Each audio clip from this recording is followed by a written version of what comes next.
The man who would be king, Donald Trump, posted on Truth Social a little over an hour ago, "He who saves his country does not violate any law."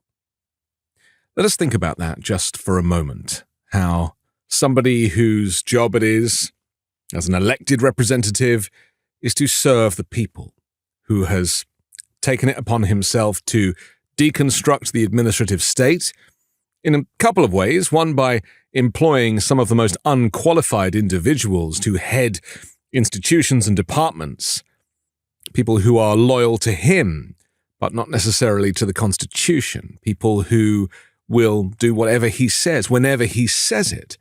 And we've seen that with Pam Bondi in the last couple of days too, who has effectively pledged her allegiance to Donald Trump and claims that people like Mayor Eric Adams of New York can just have their charges dropped, supposedly in return for finding immigrants to root out of the city. This is authoritarianism personified, and we have warned, those of us in independent media have been talking about Project 2025 for years. This is not a new thing. The corporate and mainstream media took their sweet merry time to wake up about it, and when they did, arguably it was too late. The third, broadly, line of work is what is deconstruction of the administrative state. And if you... The state is being deconstructed as we speak, with Elon Musk and his young band of hackers hacking into government systems, social security and tax payments, and basically gathering data.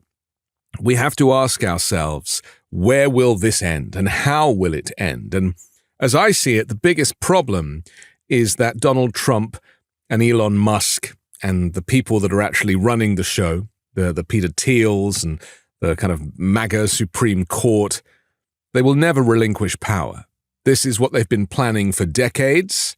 Now that they have achieved this through various means, voter suppression and disinformation, just to name but two, they know how to play the system, and they will never relinquish power.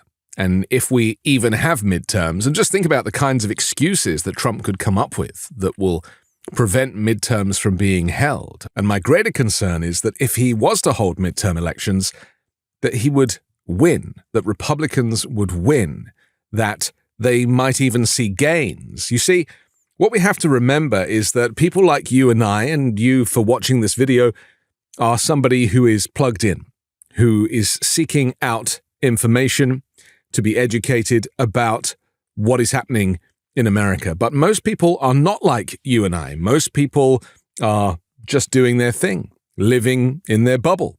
And that's not a criticism. But a lot of people don't engage with politics. They say, oh, it's got nothing to do with me. Or they say, what difference is my vote going to make? And so they just get on with their lives, working too hard for too little money. And they haven't yet equated the fact that working too hard for too little money is directly connected to politics. And so this is the problem that we face. We have a disinterested country who doesn't really know that there is a constitutional crisis underway. And when Donald Trump claims that the law doesn't apply to him, that he is the law, that he makes the law, and with Pam Bondi by his side and firing 18 inspectors general and Elon Musk, the richest man, next to him, that is America now.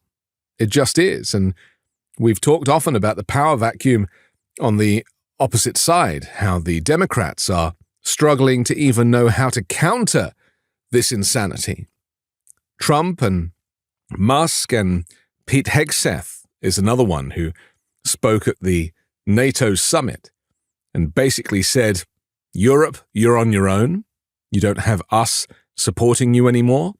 And then admitted that the US is basically siding with Russia over the war in Ukraine, and that territory will have to be given over to Russia, and that's how the war will end.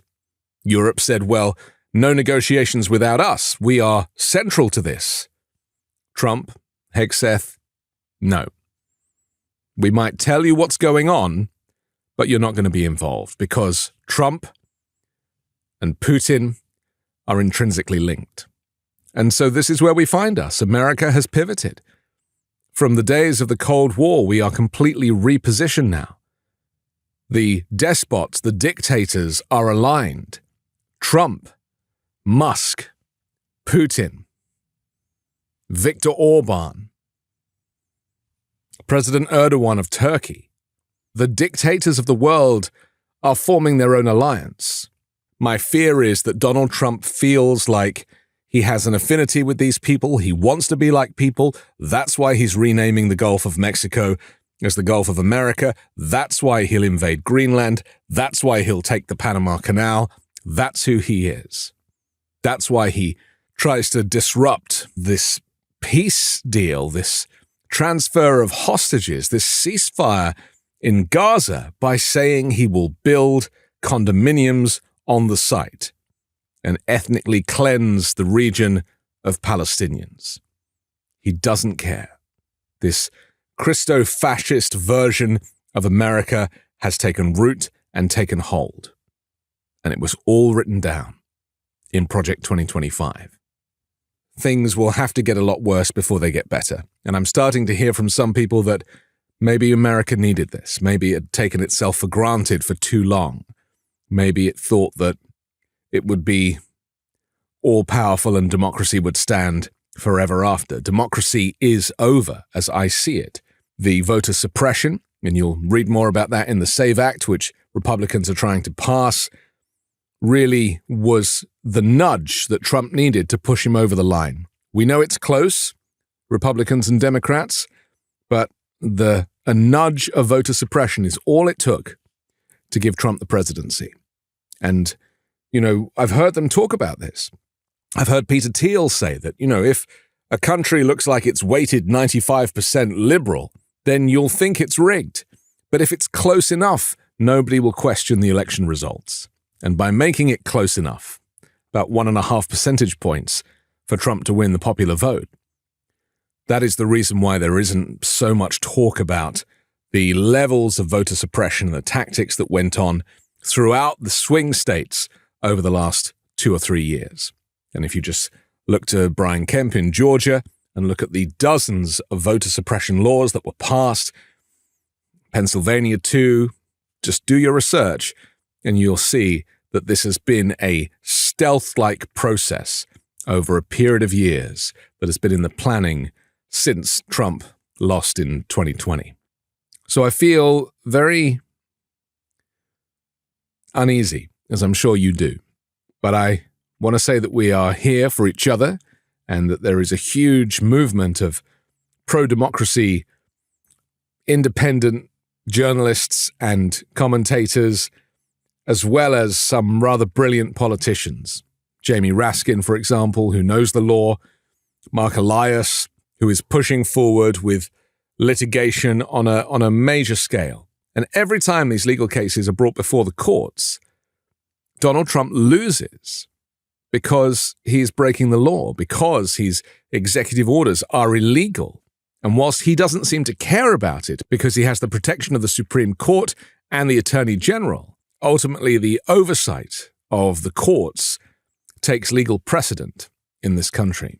So despite his efforts and his appeals and his complaints, eventually he'll get the message that every piece of legislation he seems to be bringing forward is illegal, and it might deter him somewhat. I also think that the voices of European leaders criticizing him and distrusting him and going public with their views about him might skew things as well. I mean, it could push him further towards Putin and Russia, but it could also seek to slow down this assault on democracy. I'm Anthony Davis. You can find me on the 5 Minute News YouTube channel and podcast, on Wednesdays co-hosting Uncovered, and on Sunday on The Weekend Show with MeidasTouch. Can't get enough Meidas? Check out the Meidas Plus Substack for ad-free articles, reports, podcasts, daily recaps from Ron Filipkowski, and more. Sign up for free now at MeidasPlus.com.